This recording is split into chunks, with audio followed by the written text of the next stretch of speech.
네, 안녕하십니까. 올해부터 구대교구와 또 지역봉사위원회를 담당하게 된 임경환 목사입니다.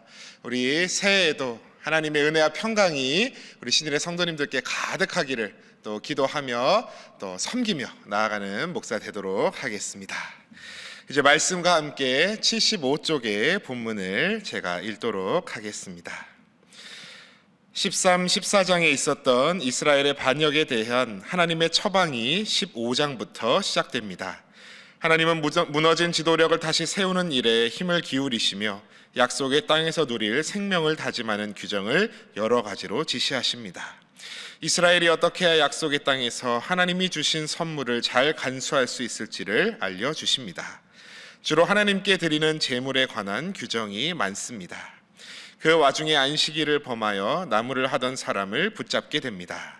그 사람에 대한 처분을 물었을 때 하나님은 돌로 쳐 죽이도록 엄하게 판결하십니다.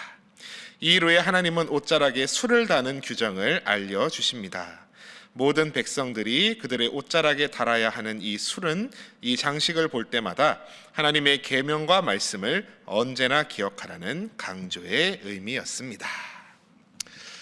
어제까지 읽으셨던 민수기 14장까지 해서 이스라엘 백성은 가나안을 정탐한 12정탐꾼 중 10명의 부정적 보고를 듣고 하나님을 신뢰하지 못하고 통곡하고 원망하며 아니라 그들은 우리의 먹이라 라고 외치는 여호수아와 갈렙을 오히려 돌로 치려 하였습니다. 그 불신의 대가로 이스라엘 백성은 하마터면 멸망할 뻔했지요. 그러나 모세의 도고의 기도를 통해 또 오래 참으시는 하나님의 은혜로 말미암아 멸망은 면했지만 한날 하루를 1년씩 쳐서 무려 40년이나 광야에서 헤매게 됩니다. 이 얼마나 안타까운 일인가요? 그 40년의 광야 생활이 이제 기록되어야 될 15장은 지금까지 여러 번 다루었던 하나님께 제사 드리는 법에 대해서 말하고 있습니다. 번제, 소제, 전제, 거제 등 제사법이 다시 나오는데 맥락상 왠지 이 얘기가 왜 또 나오는가라고 엉뚱하게 느껴지죠. 그러나 전혀 그렇지 않습니다. 하나님께서 주셨던 제사법, 즉 하나님의 말씀을 다시 한번 반복하는 이 15장은 다시 하나님의 말씀으로 돌아가 시작하는 이스라엘 백성의 그 모습을 잘 보여주고 있습니다. 우리 함께 오늘 본문 2절 말씀을 함께 봉독하시겠습니다. 2절 말씀입니다. 이스라엘 자손에게 말하여 그들에게 이르라. 너희는 내가 주어 살게 할 땅에 들어가서. 아멘. 오늘 첫 번째 기도 제목은 소망의 하나님을 붙들게 하소서라고 기도하시겠습니다. 소망의 하나님을 붙들게 하소서. 앞서 민수기 14장 30절에서 하나님께서는 갈렙과 여호수아 외에는 내가 맹세하여 너희에게 살게 하리라 한 그 땅에 결단코 들어가지 못하리라 라고 말씀하셨는데 오늘 본문 2절에 이렇게 말씀하십니다. 너희는 내가 주어 살게 할 땅에 들어가서. 참으로 소망되는 말씀이 아닐 수 없습니다.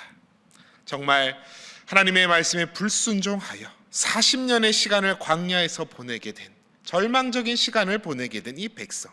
그러나 그런 그들에게 다시 한번 소망의 말씀을 주시는 것이지요. 내가 주어 살게 할 땅에 너희가 들어갈 것이다 라는 말씀입니다. 또한 또 본문 18절 19절 말씀해 보시면 이스라엘 자손에게 말하여 이르라. 너희는 내가 인도하는 땅에 들어가거든 그 땅에 양식을 먹을 때에 여호와께 거제를 드리되. 하나님께서 다시 한번 내가 인도하는 땅에 너희가 들어갔을 때에 그 약속하신 땅에서 너희가 첫 곡식을 거둘 것이고 그리고 나에게 그것을 바치게 될 것이라는 희망의 미래를 그려 나가십니다. 여러분 어릴 때 부모님께 혼나보신 경험 다들 있으실 겁니다.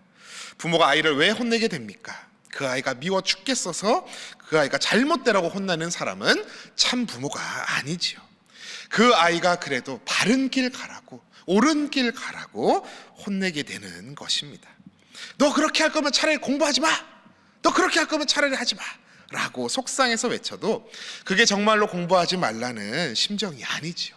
마찬가지로 하나님께서는 우리를 언제나 이런 안타까운 심정으로 우리가 잘못된 길을 갈 때마다 부모보다 더한 심정으로 자기 자신을 십자가에 내어 주시기까지 사랑하신 그 사랑으로 우리를 붙드신다는 사실입니다. 나중에 가나안 땅에 이스라엘 이 백성들이 나라를 세우고 정말 북이스라엘로 또 남유다로 건설해 나갔지만, 그러나 북이스라엘은 아수르에, 남유다는 바벨론에 멸망할 때에도 그 와중에도 하나님은 이스라엘 백성을 놓지 않으십니다. 예레미야 29장 11절 말씀에 보시면 여호와의 말씀이니라 너희를 향한 나의 생각을 내가 아나니 평안이요 재앙이 아니니라 너희에게 미래와 희망을 주는 것이니라. 너희를 향한 내 생각을 내가 아는데 그것은 평안이다, 재앙이 아니다, 너에게 미래와 희망을 주는 것이다 말씀한다는 사실입니다. 우리가 때로는 죄악에 걸려 넘어져 좌절하고 절망하고 나 자신을 정죄하고 포기할 것 같은 순간에 처할지라도 그 순간에도 하나님께서는 우리 신일의 성도님들을, 신일의 권속들을 놓지 않으신다는 사실입니다. 너희를 향한 나의 생각을 내가 안다, 평안이요 미래와 희망을 주는 것이다 말씀하신 그 여호와 하나님께서 오늘 말씀에서 내가 너희에게 주는 그 땅에 너희가 들어갈 것이다 말씀하신 것처럼 시퍼렇게 살아계시는 하나님께서 우리에게 소망의 미래를 허락하실 것임을 확신하시며 살아나가시는 우리 신인의 권속들 다 되시기를 기도합니다. 두 번째로 오늘 본문 35절에서 36절까지의 말씀을 함께 봉독하시겠습니다. 여호와께서 모세에게 이르시되 그 사람을 반드시 죽일지니 온 회중이 진영 밖에서 돌로 그를 칠지니라. 온 회중이 곧 그를 진영 밖으로 끌어내고 돌로 그를 쳐 죽여서 여호와께서 모세에게 명령하신 대로 하니라. 아멘. 오늘 두 번째 기도 제목은 죄악을 단호하게 끊어내는 성도 되게 하소서라고 기도하시겠습니다. 방금 제가 읽은 이 본문은 사실 오늘 그저 다루지 않고 넘어가고픈 그런 본문입니다. 거룩한 안식일에 쉬는 것이 아니라 말씀을 어기고 나무하러 갔던 한 사람이 백성 중에 발견되었습니다. 온 회중 앞에 그가 끌어내어졌습니다. 하나님께서 안식일에 쉬라고 명령하시지 않았느냐라고 모세가 호통을 쳤겠죠. 그래도 이 사람을 어찌 하겠는가? 그래서 하나님의 명령이 떨어질 때까지 그 사람을 가두어 둡니다. 그리고 하나님이 말씀하십니다. 뭐라고 하십니까? 그를 진영 밖으로 끌어내어 온 회중이 그를 돌로 쳐 죽이게 하라. 아니, 하나님 너무하신 거 아닙니까? 우리 동족인데, 친구인데, 우리 이웃인데 좀 열심히 살아보겠다고 그런 것인데 열심히 나무하러 간 게 뭐 그렇게 큰 죄라고 그러십니까? 근데 여러분 곰곰이 생각해 보면 그것이 아닙니다. 그런 수준의 죄악이 아닌 것입니다. 우리가 첫 번째 기도 제목에서 본 이스라엘 백성의 실패와 같은 내용입니다. 그 마음 안에, 가슴 안에 하나님을 인정하는 마음이 없던 행위였던 것이죠.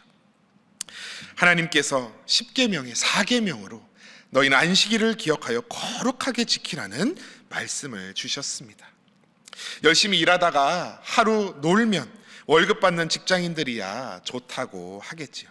그런데 이 일주일 중에 하루 논다는 게요, 개인 사업 해보신 분들은 아시겠지만 내 사업되면 쉬운 일 아닙니다. 이 시대엔 더 했겠죠. 내가 열심히 오늘 일 안 하면 너의 가족은 누가 먹여 살려? 내가 오늘 이 나무 하지 않으면 누가 우리 집에 불을 떼준단 말인가? 이 생각이 가득한 사람은 절대 쉴 수가 없는 것입니다. 안식일에 쉰다는 것은 하나님에 대한 신뢰가 뒷받침되어야 가능한 일입니다. 내 인생의 주인이 하나님이시라는 고백, 오늘 이 일용할 양식도, 오늘 나에게 주는 모든 의식주도 하나님께서 책임지실 것이라는 사실, 그것을 믿고 나아가야 가능한 일인 것입니다. 그렇지만 어떻게 그렇다고 그 사람을 돌로 쳐 죽입니까? 누구는 그렇게 말씀하실지도 모르겠습니다. 아이고, 구약의 하나님은 참 잔인하시기도 하시지, 신약의 예수님은 그래도 인자하셨지. 과연 그럴까요? 예수님께서 마태복음 5장에서 이렇게 말씀하셨습니다. 만일 내 오른 눈이 너로 실족하게 하거든 빼어내버리라. 내 백체중 하나가 없어지고 온몸이 지옥에 던져지지 않는 것이 유익하며, 또한 만일 내 오른손이 너로 실족하게 하거든 찍어내버리라. 내 백체중 하나가 없어지고 온몸이 지옥에 던져지지 않는 것이 유익하니라. 눈을 뽑고 손을 찍어내버릴 정도로 단호하게 죄를 끊어내라고 우리 주님께서 말씀하셨습니다. 누구를 위해서입니까? 바로 우리를 위해서입니다. 군대에서 모든 훈련병들은 훈련을 받는데요, 왜 그럴까요? 왜 저 사회에서의 모든 물을 빼내고 군대의 제식을 배우고 전투복을 다 갖춰 입는 것일까요? 왜 그렇게 가혹하다 싶을 정도로 그 군대 병사들을 굴리는 것일까요? 단순히 괴롭히기 위함입니까? 아닙니다. 그 훈련이 생사를 가르는 전장에서 그들의 목숨을 살릴 방법들이기 때문입니다. 제가 해군으로 군함에 탈 때 제가 이제 전투 배치를 붙으면 이제 포를 장전하는 일을 맡았는데, 그곳은 매우 비좁고 철로 된 그런 장비들이 많았습니다. 그래서 저희가 항상 원래는 방탄 헬멧을 쓰고 이제 당직에 임했습니다. 그런데 제가 어느 날 이 신형 헬멧이 너무나 무겁고 두껍고 커서 불편한 나머지 제가 이걸 벗어놓고 졸고 있었습니다. 그런데 갑자기 딩딩딩딩 하면서 총원 전투 배치에 실전하는 겁니다. 제가 고개를 확 들었는데 그 순간 그 철제 구조물에 제 머리가 탁 맞으면서 피가 막 철철철철 났던 경험이 있습니다. 그때 깨달았죠. 이 헬멧이 나를 보호하기 위해 써야 되는 규칙이었구나. 오늘 우리의 인생 가운데도 작아 보이는, 이 정도는 뭐 안 해도 돼, 이 헬멧 안 써도 돼 하는 그러한 느슨히 풀며 살 수 있는 그런 죄악의 틈일지라도 그것 그저 방치하고 사는 인생 아니라 우리 주님을 구주로 고백하고 죄악을 단호히 끊어내는 그러한 인생 되시기를, 그러한 우리 신일의 성도들 다 되시기를 진심으로 축복합니다. 오늘 마지막으로 오늘 본문 38절에서 39절 말씀을 다 같이 봉독하시겠습니다. 이스라엘 자손에게 명령하여 대대로 그들의 옷단 귀에 술을 만들고 청색끈을 그 귀에 술에 더하라. 이 술은 너희가 보고 여호와의 모든 계명을 기억하여 준행하고 너희를 방종하게 하는 자신의 마음과 눈의 욕심을 따라 음행하지 않게 하기 위함이라. 아멘. 오늘 마지막 기도 제목은 말씀을 바라보며 사는 성도 되게 하소서라고 기도하시겠습니다. 제가 참 부끄럽지만 보시다시피 덩치가 크고 뚱뚱합니다. 왜 그럴까요? 먹는 걸 아주 좋아합니다. 때로 제가 다이어트를 해보겠답시고 오늘부터는 간식을 단호히 끊어내야겠다 말합니다. 그런데 그게 잘 안 됩니다. 교육자실에서 가끔 다른 분이 과자를 드시고 놓아두면 그것이 그냥 눈에 들어오면 어느 순간 제가 그 과자를 집어서 먹고 있는 제 사실을 발견합니다. 우리가 이 무엇을 보고 있느냐가 참으로 중요합니다. 제가 앞서 이야기했던 단호히 끊어내는 것이 죄악을 끊어내고 보지 않는 것이라고 한다면, 하나님께서는 거기서 오늘 말씀을 그치지 않으시고 우리가 바라봐야 될 것을 제시하고 보여주십니다. 오늘 말씀에서 뭐라고 하셨습니까? 옷단 귀에 술을 만들고 청색끈을 그 귀에 술에 더하라. 마시는 술 아니죠. 옷단 귀에 달려있는 이 옷감으로 되어 있는 요 술에다가 거기에 청색끈을 묶어서 더하라고 하신 겁니다. 이 청색끈은 출애굽기에서 읽어보셨겠지만 대제사장의 예복에 사용되었던 귀하게 염색된 실이 청색 실이었습니다. 청색끈이 더해진 이 옷단술을 보면서 이스라엘 백성들은 무엇이 떠올랐을까요? 대제사장이 떠올랐을 것이고, 하나님 앞에 제사, 내 죄로 인해서 내 죄를 대신 전가받아서 죽어가는 그러한 양과 소와 비둘기의 모습들이 떠올랐지 않겠습니까? 다시는 참담한 죄악의 삶이 아니라 하나님의 말씀 따라 살아야겠다라는 그 결심을 옷단 술을 보면서 매일매일 새롭게 하게 되었을 것입니다. 오늘 우리 사랑하는 신인의 성도님들, 오늘 이 새벽을 말씀으로 시작하고 계십니다. 참으로 훌륭하십니다. 성경 말씀을 보실 때마다 살아계신 하나님을 기억하십시오. 나의 대제사장 되신 주님, 어린 양 되셔서 나의 죄를 대신 지시고 십자가에 달리신 그분을 기억하시기 바랍니다. 그래서 오늘 마지막 41절 말씀과 같이 나는 여호와 너희 하나님이라. 나는 너희의 하나님이 되려고 너희를 애굽 땅에서 인도해 내었느니라. 나는 여호와 너희의 하나님이라 라는 말씀과 같이 언제나 하나님의 말씀 붙들고 순종에 나아가서 나는 하나님의 백성 되고 하나님 나의 하나님 되시는 그 귀한 믿음의 삶을 오늘도 한 발짝 한 발짝 주님 손 붙들고 나아가시는 우리 모든 신일의 원속들 다 되시기를 간절히 축복합니다. 이 시간 우리 함께 기도할 때에 먼저는 소망의 하나님 붙들게 하소서, 그리고 두 번째로 죄악을 오늘도 단호하게 끊어내는 성도 되게 하소서, 마지막으로 말씀을 바라보며 사는 성도 되게 하소서. 함께 이 기도의 제목 놓고 함께 주님 이름 외치시며 기도하며 나아가시겠습니다. 주여 믿습니다. 주여 믿습니다. 주여 믿습니다.